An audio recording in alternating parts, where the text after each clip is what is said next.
Assalamualaikum warahmatullahi wabarakatuh. Tabi pun, perkenalkan kami dari kelompok 4 dengan saya Rinaldi Kartobi sebagai ketua kelompok bersama dengan 5 rekan saya yaitu Firda Indah Cahaya Aulia, Hanisa Putriani, Joy Stefanisi Hombing, Lazuardi Briliani Rizky, dan Adelia Mutiara Nur Hamzah. Di sini kami akan menjelaskan mengenai materi yang sudah disampaikan oleh Ibu Niken Kusuma Wardani, SEMSC AKT, selaku dosen pengampu mata kuliah Kewirausahaan S1 Akuntansi D. Selanjutnya, materi yang pertama akan disampaikan oleh rekan saya. Perkenalkan, nama saya Nisa Putriani dengan NPM 22 1103 1155. Di sini saya akan menjelaskan pengertian berkewirausahaan. Menurut J. Cow tahun 93 mendefinisikan berkewirausahaan adalah untuk menciptakan nilai melalui pengenalan kesempatan bisnis, manajemen pengembalian risiko yang tepat, dan melalui keterampilan komunikasi dan manajemen untuk memobilisasi manusia, uang, dan bahan-bahan baku atau sumber daya lain yang diperlukan untuk menghasilkan proyek supaya terlaksana dengan baik. Selanjutnya, pengertian wirausahawan. Wirausahawan adalah seseorang yang memutuskan untuk memulai suatu bisnis sebagai pewara laba menjadi terwara laba, memperluas sebuah perusahaan, membeli perusahaan yang sudah ada, atau barangkali meminjam uang untuk memproduksi suatu produk baru atau menawarkan jasa baru, serta merupakan manajer dan penyandang resiko. Selanjutnya, manfaat berkewirausahaan. Yang pertama, memberi peluang dan kebebasan untuk mengendalikan nasib sendiri. Yang kedua, memberi peluang untuk melakukan perubahan. Yang ketiga, memberi peluang untuk mencapai potensi diri sepenuhnya. Yang keempat, memiliki peluang untuk meraih untuk seoptimal mungkin. Yang kelima, memiliki peluang untuk berperan aktif dalam masyarakat dan mendapatkan pengakuan atas usahanya. Yang keenam, memiliki peluang untuk melakukan sesuatu yang disukai dan menumbuhkan rasa senang dalam mengerjakannya. Dari penjelasan manfaat berwirausaha sebelumnya berhubungan dengan usaha yang sedang kami jalani, yaitu berbisnis donat atau Sweety Foodie, yang mana menjadi usahawan lebih memiliki berbagai kebebasan yang tidak mungkin diperoleh jika seseorang menjadi karyawan, seperti memiliki peluang untuk bisa meraih keuntungan seoptimal mungkin, mengendalikan usahanya sesuai keinginan sendiri atau kelompok. Selanjutnya, ada fungsi wirausaha. Yang pertama, ada fungsi pokok wirausaha. Yang pertama, ada membuat keputusan penting dan mengambil resiko tentang tujuan dan sasaran perusahaan. Yang kedua, memutuskan tujuan dan sasaran perusahaan. Yang ketiga, menetapkan bidang usaha dan pasar yang akan dilayani. Yang keempat, ada menghitung skala usaha yang diinginkannya.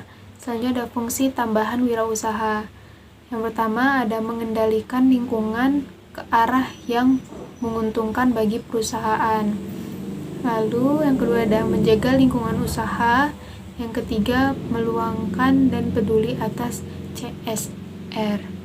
Perkenalkan, nama saya Adelia Mutiara Nur Hamzah dengan NPM 2251031037. Selanjutnya, profil berkewirausahaan. Kualitas profil wirausaha agar berhasil menurut David Erie tahun 1996 diantaranya seseorang yang berprestasi tinggi, yaitu seseorang yang memiliki banyak ide dan kreativitas untuk menjalankan usahanya. Yang kedua, pengambil risiko, yaitu berani untuk mengambil risiko. Yang ketiga, pemecah masalah, dapat memecahkan masalah-masalah yang ada dengan kepala dingin. Yang keempat, pencari status, wirausahawan yang berusaha untuk terus mengembangkan bisnis yang ada agar dikenal oleh masyarakat luas. Yang kelima, memiliki tingkat cadangan energi yang tinggi, yaitu selalu semangat menjalankan bisnisnya apapun yang sedang terjadi. Yang keenam, memiliki rasa percaya diri yang tinggi, yaitu percaya bahwa diri sendiri dapat menjalankan usaha tersebut dengan baik dan percaya bahwa usaha tersebut dapat berjalan dengan baik. Yang ketujuh, menghindari ikatan emosi, yaitu menghindari emosi apapun yang terjadi, karena emosi hanya akan membuat sesuatu menjadi kacau. Yang kedelapan, memerlukan kepuasan pribadi, yaitu memastikan bahwa kita puas dengan usaha yang dijalani agar lebih menyenangkan dalam menjalankannya. Materi profil berkewirausahaan, terdapat beberapa kualitas profil wirausaha agar berhasil. Kelompok kami dapat menerima semua risiko yang kemungkinan akan terjadi dan memecahkan masalah-masalah yang ada. Memiliki cadangan energi yang tinggi seperti selalu menyisihkan sebagian waktu kami untuk tetap memproduksi, walaupun berbenturan dengan jadwal kuliah dan tugas-tugas kuliah. Memiliki rasa percaya diri yang tinggi, sehingga produk kami dapat dipasarkan dengan baik. Kami juga menerima kritik dan saran dari para konsumen, sehingga produk yang kami pasarkan sesuai dengan apa yang mereka inginkan. Hal itu membuat kami puas dengan usaha yang telah kami jalani. Selanjutnya, karakteristik kegagalan seorang wirausahawan. Yang pertama, karena pengetahuan dan pengalaman manajemen yang minim. Yang kedua, perencanaan dan penggunaan uang yang buruk. Yang ketiga, pengendalian bisnis yang kurang memadai. Yang keempat, pemilihan lokasi tempat usaha awal yang buruk. Yang kelima, perencanaan ekspansi usaha yang buruk. Yang keenam, tidak memiliki kemampuan menyusun rencana usaha. Yang ketujuh, lemahnya pengelolaan usaha. Yang kedelapan, keterbatasan akses kepada perbankan. Yang kesembilan, keterbatasan dalam akses pasar. Dan yang terakhir, minimnya penguasaan teknologi dan informasi. Selanjutnya ada prinsip-prinsip berwirausaha. Yang pertama, jangan takut gagal. Yang kedua, penuh semangat. Yang ketiga, kreatif dan inovatif. Yang keempat, bertindak dengan penuh perhitungan dalam mengambil risiko. Yang kelima, sabar, ulet, dan tekun. Yang keenam, harus optimis. Yang ketujuh, ambisius. Yang kedelapan, pantang menyerah. Yang kesembilan, peka terhadap pasar. Yang ke-10, berbisnis dengan standar etika. Yang ke-11, mandiri. Yang ke-12, jujur. Dan yang terakhir, peduli terhadap lingkungan. Untuk materi yang selanjutnya akan saya jelaskan, yaitu terkait strategi menangkap peluang usaha. Yang pertama yaitu e-commerce.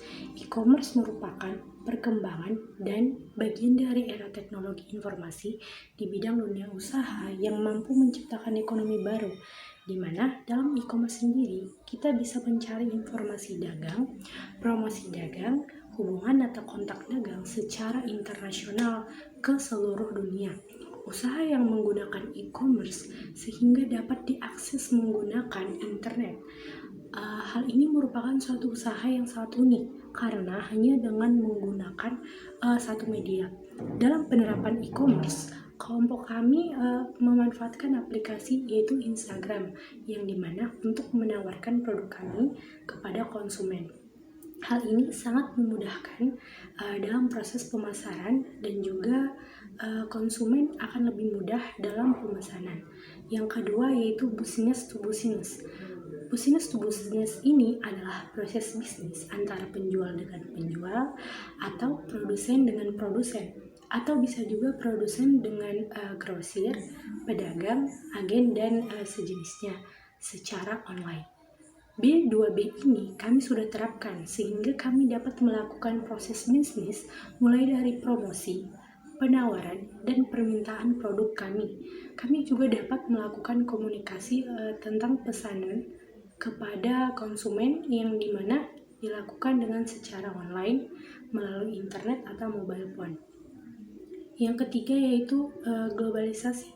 Globalisasi sudah menjadi tren untuk menuju era ekonomi global yang menciptakan kompetisi dan kesempatan atau peluang bisnis di tingkat global. Ekonomi global ini mendorong munculnya berbagai peluang pasar di tingkat dunia bagi setiap wirausahaan. Dalam perdagangan dunia ini, produk yang murah dan bermutu akan menyingkirkan produk mahal dan yang berkualitas rendah. serta tertawar-menawar antar negara akan mempunyai kekuatan yang sama. Namun, dalam perdagangan dunia ini, peluang pasar yang muncul akan direbut oleh negara maju. Yang selanjutnya itu kesempatan berwirausahaan. Kesempatan berwirausahaan yaitu suatu nilai yang mampu menciptakan inovasi dalam pasar yang potensial, di mana dalam penerapannya, kelompok kami membuat sebuah inovasi berupa loyalty card, di mana setiap pembelian produk kami, konsumen akan mendapatkan loyalty card tersebut. Dan ketika sudah pembelian ke-10, di mana dilihat dari loyalty card ini, maka konsumen berhak mendapatkan bonus. Hal ini kami lakukan untuk menarik daya beli konsumen, di mana konsumen akan tertarik untuk membeli karena adanya bonus. Yang selanjutnya itu menilai peluang atau membuka usaha bisnis baru. Yang dimaksud dengan menilai peluang membuka usaha baru artinya evaluasi berbagai peluang usaha yang dapat dilakukan melalui konsultan atau orang yang telah berpengalaman di dunia bisnis sejenis. Setidak-tidaknya meminta tolong untuk dievaluasi oleh orang-orang yang akan menjadi mitra usaha, penanam modal, atau partner lain yang akan dilibatkan dalam usaha. Ada 3 komponen utama yang akan lebih baik jika dievaluasi bagi sebuah usaha baru, yaitu kesempatan, yang kedua tim manajemen, dan yang terakhir adalah kebutuhan berbagai sumber daya untuk memulai usaha dan pertumbuhan perusahaan. Baiklah, saya Firda Indah Caulia akan melanjutkan materi mengenai jenis-jenis usaha. Nah, jenis-jenis usaha ini ada 4. Yang pertama ada kewirausahaan bisnis kecil, di mana tahap pengoperasiannya, produksinya itu masih di taraf kecil, teman-teman. Berarti masih sedikit memproduksinya dan jumlah karyawannya tentu juga sedikit. Nah, yang kedua ada usaha rintisan, di mana usaha ini masih dalam tahap pertama pengoperasian. Yang ketiga ada usaha bisnis besar. Nah, yang seperti kita tahu, besar ini mencakup pemikiran yang luas kan. Besar ini pasti luas, berarti dia telah mencakup beberapa negara gitu, dan produksinya biasanya itu sudah ekspor dan impor. Nah, yang keempat ada social entrepreneur. Di sini seorang menjalankan bisnisnya untuk membantu masyarakat. Nah, di usaha kita ini sendiri, usaha Sweety Foodie merupakan kewirausahaan bisnis kecil. Oke, selanjutnya usaha kreatif. Usaha kreatif ini yang pertama yaitu menciptakan, di mana seorang wirausaha mampu menciptakan produk yang tidak ada sebelumnya. Yang kedua ada memodifikasi. Nah, memodifikasi ini seperti kayak kita produk ini udah ada sebelumnya, tetapi seorang wirausaha itu mampu memodifikasinya, itu mampu berinovasi agar terlihat beda dari produk sebelumnya gitu, teman-teman. Nah, yang ketiga ada kombinasi, yaitu dimana produk ini belum ada diciptakan dan di situ harus ditempelkan suatu inovasi seperti itu, teman-teman. Memang seperti itulah komplikatednya seorang wirausaha agar menciptakan suatu kreativitas, suatu hal yang inovatif, teman-teman. Oke. Kalau usaha Sweety Foodie kita merupakan usaha memodifikasi, karena sebelumnya donat udah ada, teman-teman ya. Jadi kita mencoba memodifikasinya itu membuat donat itu dari mantang. Nah, selanjutnya adalah keunggulan kompetitif bagi perusahaan yang berkewirausahaan. Dapat dicapai melalui satu, fokus pada pelanggan. Nah, kita itu melakukan survei terus kepada pelanggan, teman-teman. Gimana sih rasa donat ini? Apakah sampai di lidah para pelanggan? Apakah enak menurut mereka apa tidak? Yang kedua ada pencapaian kualitas. Kita itu tidak memakai tepung curah, tapi kita memakai tepung segitiga biru dan minyaknya juga berkualitas, Fortune mereknya, teman-teman. Yang ketiga ada integritas dan tanggung jawab. Yang keempat ada inovasi dan kreatif, dimana kita tadi usaha Sweety Foodie tadi memakai mantang sebagai bahan produksinya.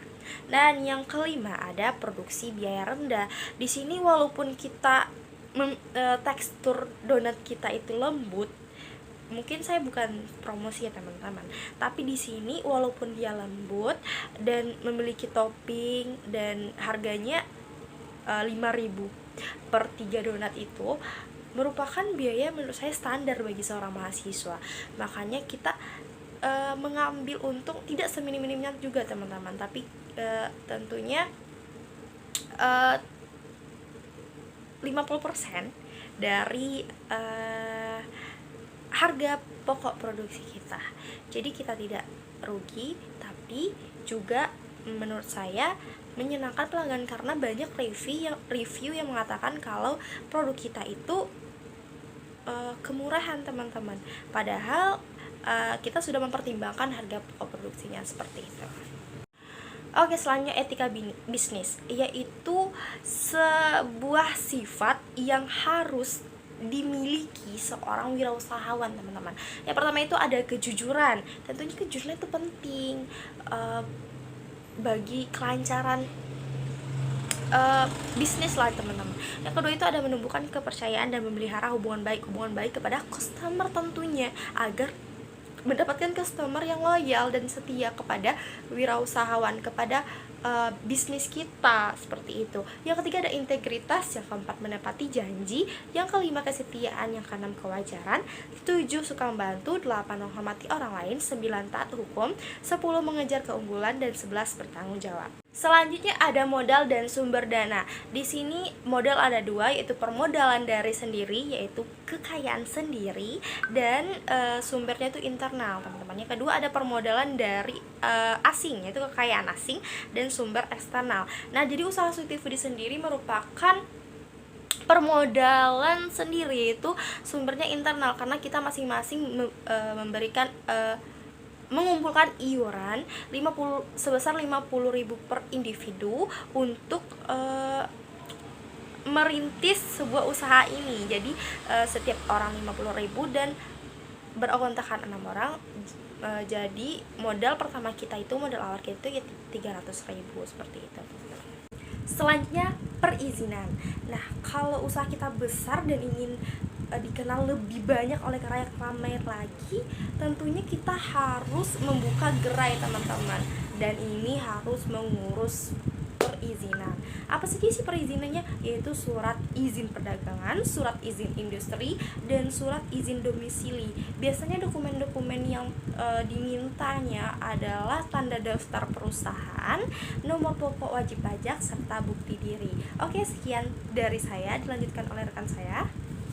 Baiklah, selanjutnya materi mengenai rencana bisnis akan saya sampaikan. Rencana bisnis adalah proses berpikir menyeluruh melalui suatu permasalahan atau problem sebelum melakukan suatu tindakan.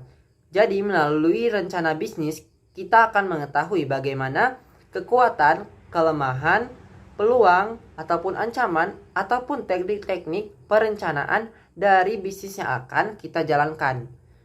Tujuan dari bisnis plan sendiri atau rencana bisnis yang pertama adalah mengenali sifat dasar dan konteks kesempatan berusaha atau bisnis. Yang kedua, pendekatan mutakhir untuk eksploitasi kesempatan bisnis. Yang ketiga, mengenali faktor-faktor yang mempengaruhi suksesnya suatu usaha. Dan yang keempat, penyediaan seperti perkakas atau alat untuk memperbesar usaha. Selanjutnya, fungsi-fungsi utama rencana bisnis ialah yang pertama, menyediakan pernyataan tujuan bersambung yang jelas dan berbagai strategi untuk pengguna internal. Dan yang kedua adalah menyediakan berbagai dokumen penjualan untuk dibagikan kepada orang-orang luar. Misalnya menyediakan suatu gambaran ikhtisar yang dapat dipercaya untuk calon konsumen ataupun calon pemasok. Selanjutnya misalnya bantuan syarat-syarat kredit yang menguntungkan dan terjamin. Dan yang terakhir, pembukuan pendekatan kepada pemberi pinjaman dan sumber dana keuangan. Selanjutnya, saya akan menjelaskan mengenai bisnis plan dari bisnis kami, yaitu Sweety Foodie. Jenis usaha kami bergerak di bidang makanan dan kami menjual donat dengan berbagai varian rasa.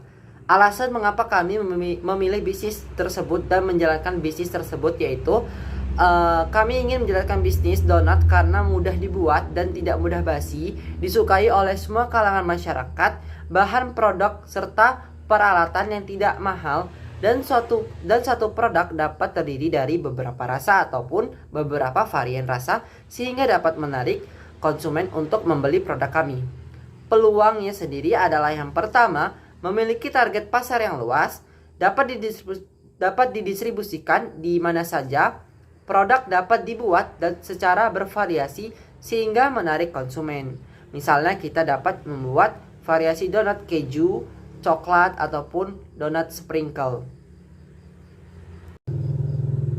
Selanjutnya, ancaman dari bisnis kami yang pertama adalah terdapat banyak pesaing. Seperti yang kita ketahui bersama, saat ini sudah banyak sekali yang menjual donat di berbagai toko ataupun di jalan-jalan pinggir jalan raya. Untuk itu, kami mengatasinya, kami akan terus bervariasi untuk mengeluarkan varian terbaru dari produk donat sendiri. Bukan hanya variasi rasanya, tapi misalnya seperti packaging ataupun customer relationship, seperti kita menyediakan loyalty card yang akan membuat hubungan kita dengan penjual tidak hanya business to business, tapi sudah menjadi business to konsumen, sehingga konsumen akan kembali membeli produk kami tanpa rasa ragu.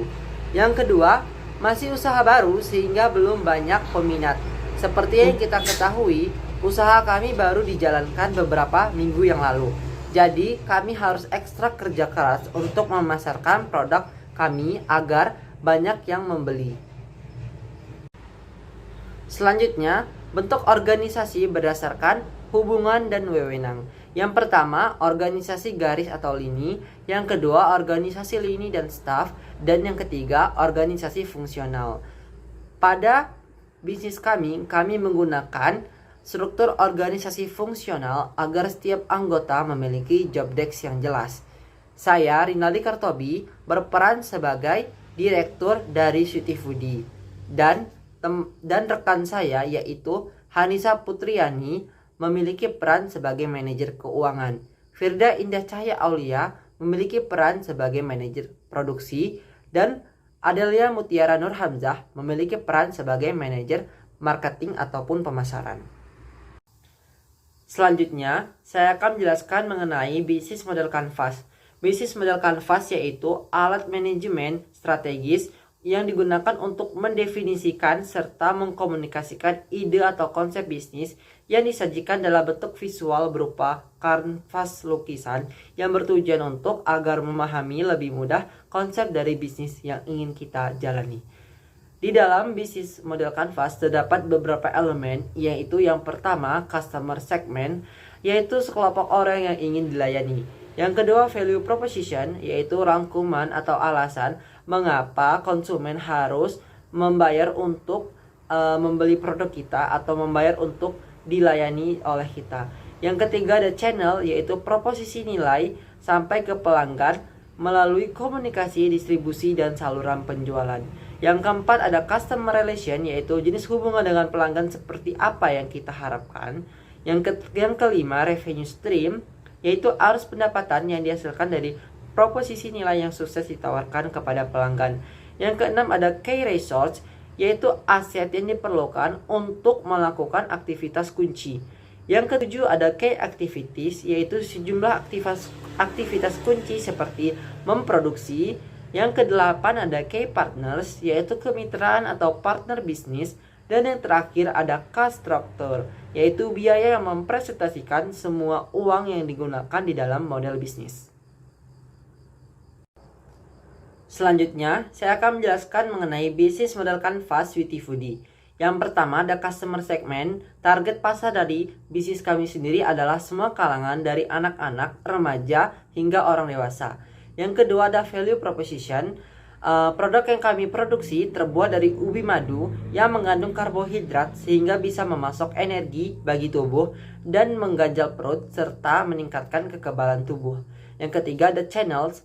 Kami memasarkan produk kami melalui media sosial seperti Instagram, TikTok, ataupun WhatsApp bisnis. Yang keempat ada customer relation, yaitu kami membangun hubungan dengan pelanggan melalui konten di media sosial seperti konten manfaat dari memakan donat Sweety Foodie ataupun konten-konten menarik lainnya yang dapat menghibur konsumen kami.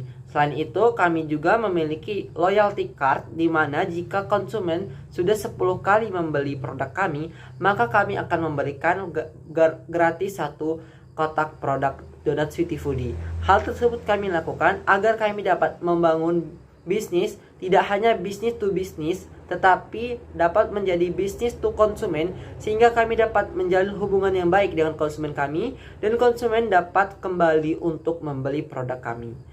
Yang kelima, ada revenue stream, arus pendapatan dari Sweety Foodie sendiri melalui penjualan donat. Yang keenam, ada key resource, yaitu Sweety Foodie memiliki struktur organisasi yang terstruktur, sehingga setiap anggota di dalam bisnisnya memiliki job desk-nya masing-masing dan bekerja dengan job desk-nya masing-masing, sehingga semua pekerjaan dapat ditangani dengan baik. Selanjutnya, ada key activities, yaitu memproduksi donat, packaging, serta menjual dan mempromosikan donat. Selain itu, kami juga membangun dan mempertahankan branding di media sosial. Yang kedelapan, ada key partners. Kami bekerja sama dengan salah satu orang tua kelompok kami yang memiliki usaha di bidang makanan untuk mempromosikan produk Sweety Foodie. Dan yang terakhir, ada cost struktur. Biaya dari Sweety Foodie sendiri adalah variable cost, yaitu biaya bahan baku, biaya peralatan, dan biaya transportasi. Assalamualaikum warahmatullahi wabarakatuh. Nama saya Lazuardi Briliani Rizky, NPM 2211031176. Materi yang akan saya sampaikan yaitu perencanaan produksi. Perencanaan produksi yaitu serangkaian aktivitas untuk merancang strategi produksi barang atau jasa. Rangkaian aktivitas tersebut mulai dari memikirkan bentuk barang, ukuran, jumlah, hingga jenis barang yang akan diproduksi. Selain itu, inovasi dan pengembangan desain juga termasuk dari bagian perencanaan tersebut. Tujuan dari perencanaan produksi. Tujuannya yaitu untuk mempergunakan bahan, alat, dan sumber daya produksi secara efisien, meminimalisir kelebihan pembelian bahan baku produksi, dan menghemat waktu karyawan untuk menjadi lebih efektif. Dalam usaha kami, Sweety Foodie, kami telah menerapkan perencanaan produksi dengan mempergunakan alat dan bahan secara efisien, serta meminimalisir kelebihan pembelian bahan baku dengan merencanakan rencana anggaran biaya yang akan kami keluarkan dalam memproduksi produk kami. Menyusun rancangan anggaran biaya. Rancangan anggaran biaya adalah perkiraan atau estimasi biaya yang akan dikeluarkan oleh suatu bisnis untuk menjalankan kegiatan usahanya dalam periode tertentu. Manfaat rancangan anggaran biaya dalam bisnis yaitu untuk mengontrol dan mengelola keuangan bisnis, memastikan perusahaan mampu membiayai kebutuhan saat ini, menganalisa pengeluaran bisnis, memastikan kesiapan dana untuk kebutuhan usaha di masa depan, acuan dalam membuat keputusan finansial dan rencana bisnis, membantu perusahaan mengalokasikan anggaran dengan lebih efisien, dan memonitor performa perusahaan. Berikut adalah rancangan anggaran dari bisnis kami yaitu Sweety Foodie. Yang pertama adalah alokasi dana. Dalam kegiatan usaha yang kami buat ini, kami membutuhkan modal awal sebesar Rp300.000 dari modal patungan Rp50.000 per anggota kelompok. Berikut adalah tabel dari bahan baku yang kami perlukan dan bahan baku tambahannya. Modal yang dibutuhkan untuk membuka usaha donat Sweety Foodie yaitu adalah Rp300.000. Masing-masing anggota memberikan iuran sebesar Rp50.000 per anggota. Kemudian, modal yang digunakan untuk 1 minggu produksi ini yaitu biaya bahan baku dan biaya tambahan sebesar Rp154.500. Kemudian adalah penentuan harga jual. Yang pertama, harga pokok produksi yaitu adalah total biaya dibagi oleh total produksi. Total biaya kami yaitu Rp154.500 dibagi total produksi kami yaitu 67 kotak, maka harga pokok produksi kami yaitu Rp2.306 per kotak. Yang kedua adalah harga pokok produksi tambah keuntungan. Harga pokok produksi kami 2.306 ditambah keuntungan yaitu 2.694 menghasilkan harga jual kami sebesar Rp5.000 per kotak. Maka keuntungan keseluruhan yang kami dapatkan adalah 2.694 dikali total produksi sebanyak 67 sama dengan Rp180.498. Kemudian membuat proposal bisnis. Proposal bisnis atau usaha penting untuk merumuskan ide bisnis secara tertulis sehingga lebih mudah memahami dan mengkaji sebelum menerapkan ide bisnis tersebut. Sehingga langkah-langkah bisnis yang ditempuh pun jelas dan meminimalisir terjadinya resiko bisnis. Proposal bisnis sebagai panduan dalam praktik bisnis dengan pendekatan yang terukur dari skala biaya, cakupan, dan target pasar. Langkah-langkah membuat proposal bisnis. Yang pertama yaitu memperkenalkan diri, menjelaskan produk bisnis, kemudian menggambarkan siapa target pasarnya, menjelaskan nilai jual dan keunggulan bisnis atau produk, dan menjelaskan berapa banyak produk kita akan terserap oleh pasar. Sekian presentasi dari kelompok kami. Semoga kami sudah mempresentasikannya dengan baik sehingga dapat mudah dipahami, dan apabila terdapat salah kata kami mohon maaf. Terima kasih atas perhatiannya. Kami akhiri. Wassalamualaikum warahmatullahi wabarakatuh. Tabi pun.